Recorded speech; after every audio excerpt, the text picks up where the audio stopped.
All right, so in this video, we're going to take a look at all of Bambu Lab's 3D printers, their entire printer lineup, and what you're getting for what price. And we're going to start here with the A series of 3D printers. This is their entry level. It's for beginners. That's the way it's marketed. It's for your hobbyist. It's a great starting point for 3D printing. You can get into it for as low as $220 US here with the A1 Mini.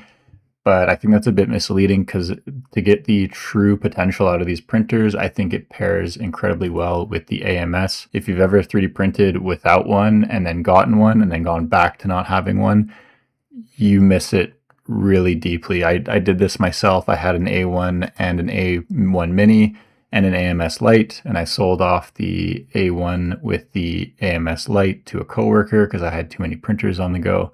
And I miss that thing hugely. The AMS essentially is a automated material system. You can load in 4 spools at a time. It allows you to do multicolor printing, but that's pretty wasteful because you have to do a purge out of the nozzle between each color on each layer. So that gets really slow and really wasteful. You waste a lot of material, not great for your wallet, not great for the environment. But I think the biggest benefit of having this thing is that you can load up these materials and you can choose them from the slicer. You can load and unload automatically. You're not required to do the loading and unloading manually anymore, which is a huge pain of traditional 3D printing.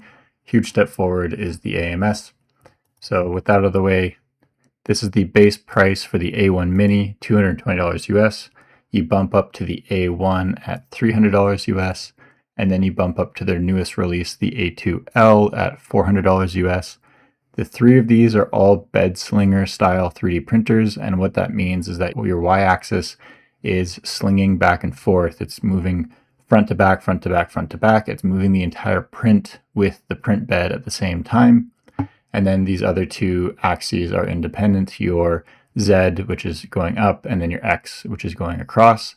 The A1 Mini, you can see, only has 1 post or 1 support for the Z-axis, whereas the A1 and the A2L have a post on either side, along with a lead screw in each of these support members. They all have a very similar tool head with a nice quick disconnect hot end. It's really easy to replace it, to go from a 0.2 to a 0.4 to a 0.8 nozzle. 0.4 being the standard across the industry, and that's what it comes shipped with. But if you're trying to get some more fine details, you might move down to a 0.2, or if you're trying to go faster, get thicker layer lines and thicker layers, then you might move to a 0.6 or a 0.8 even. These printers at these price points, great entry level for PLA, PETG, and TPU.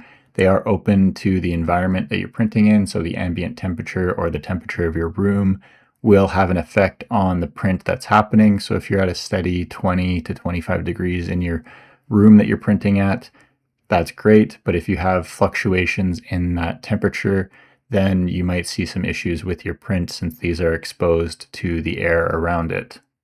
These come shipped with the textured PEI plate, which is great.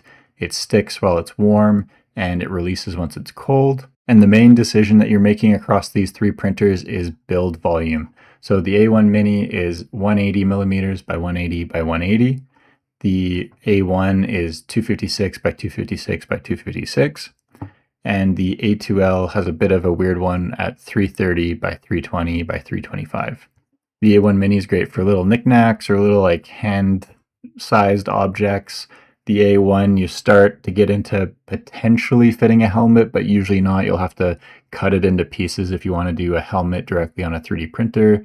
But the A1's kind of a sweet spot. 256 by 256 by 256 is kind of where the industry landed for a normal 3D printer. And it served people really well for a long time. And then the A2L with the expanded build plate, that's where you could put an entire helmet on there if you wanted to for cosplay. You can print some very large pieces on that 3D printer. And at $400 US starting, that's pretty good. But like I said, you're probably going to be wanting to look at the combo. The combo means that it comes with the AMS Lite. So A1 Mini, $330 for the combo. The A1, $400 for the combo. And the A2L is $570 for the combo. If you go and get the AMS Lite after the fact, it's going to be $200 on its own. So that's the entry-level printers from Bambu Labs, the A series, A1 Mini, A1, A2L. Great starting point, great workhorses. If you're gonna stick to PETG, PLA, TPU, like I said, which is 95% of everyone's printing, this is the way to go. If you're worried about air drafts or the temperature of your room, then maybe we look at the next series of printers. So I'm going to call these the mid-level printers. So we've moved away from the entry level. The P1S is on its way out. If you were just looking to build out a print farm, that maybe you could consider this, but I wouldn't consider the P1S as a long-term solution, so I would just leave that out of the conversation. They've introduced the P2S, which replaces the P1S.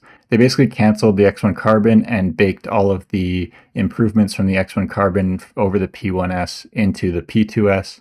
So the P2S is essentially the new X1 Carbon, single nozzle, enclosure. It's now a Core XY, and the main benefit of this is that the build plate is actually just moving up and down. It's no longer moving front to back.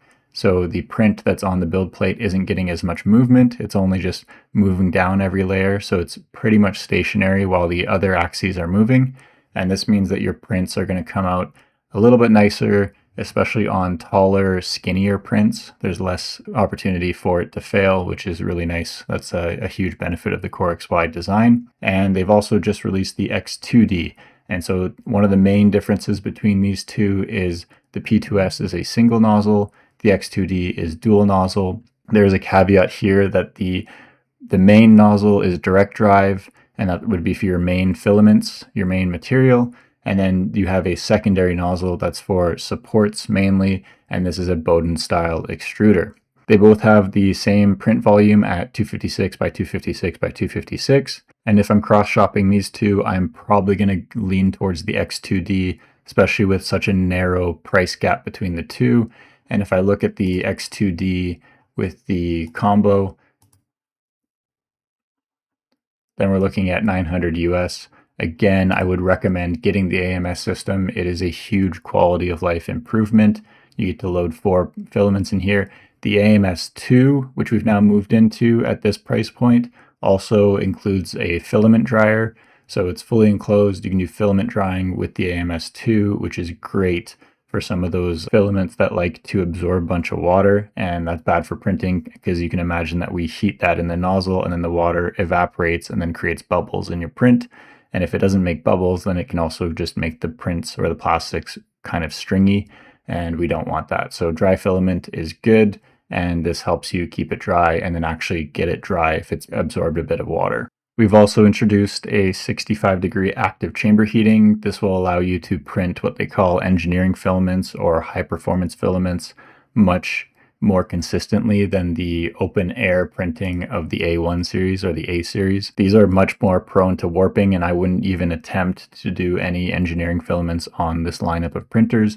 I would start to attempt them on the P2S, but without the active heating, I would advise against it. The X2D provides the active heating, which has a higher likelihood of success with those types of filaments. We're talking about the polycarbonates, ASA, ABS, nylon carbon fibers, those types of high performance, high temperature filaments. After these mid-level printers, we move into their Pro lineup or their Prosumer 3D printers.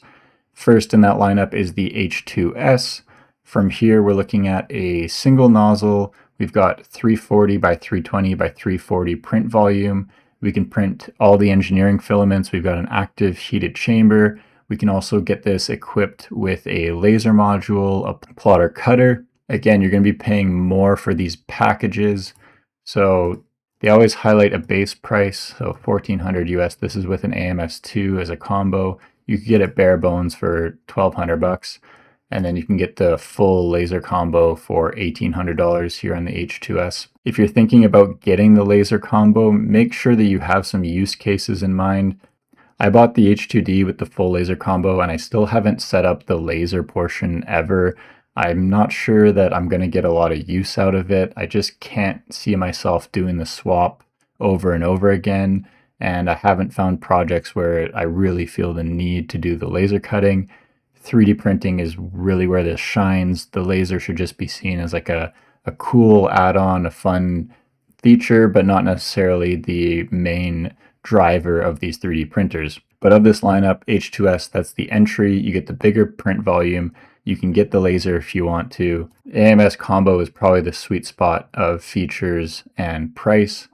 And then we can look at the H2D, which starts at $1549. H2D has 2 nozzles, which is a sweet spot for multicolor printing in my mind. I think once you end up at 2 colors, it really opens up the door to things like text that's a different color, or indicators for where parts need to go, like added hardware, like heat set inserts or that kind of stuff. Basically highlighting assembly instructions in the part itself, or having text to tell you what it is, or to indicate to the user how it's meant to be used. I think once you go beyond 2 colors, you're really looking at demonstration models or figurines or that kind of stuff, which I don't do a ton of personally. Your single nozzle printing ends up being cut a little bit short compared to the H2S, so you end up with 325 by 320 by 325. Dual printing, you end up at 300 by 320 by 320. And then your total, if you combine both of the nozzles, you end up at 350 by 320 by 320. Because these are side by side, so there's a little bit on each side that you lose access to from each nozzle. So you have to keep that in mind when you're thinking about your projects and whether or not you're going to be a single nozzle or a dual nozzle in the project. The H2D with the AMS is at $1749, and you can get it with a whole bunch of different bundles. So you could get it with the dual AMS, AMS high temperature, the full laser combo 10 watt, full laser combo 40 watt. Again, if you're considering this, I would highly recommend that you think about projects that you're actually going to use the laser for.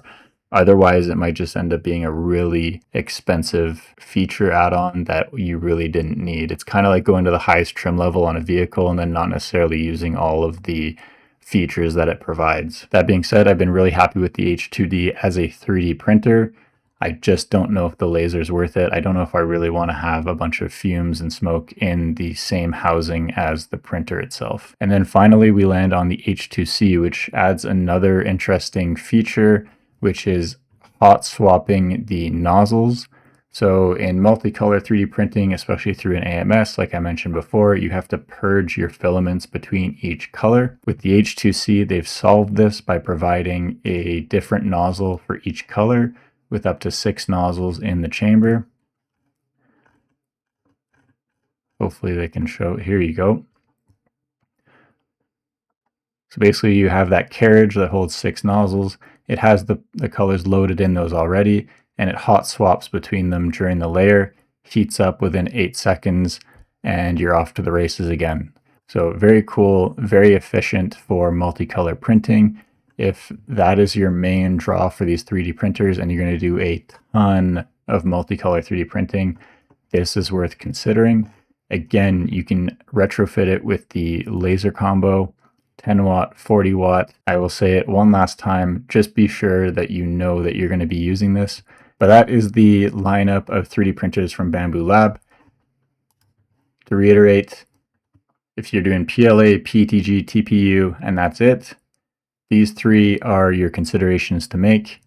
If you're in an area where you can't necessarily have an open printer, then maybe you start looking at the mid-range and you have it enclosed P2S or X2D.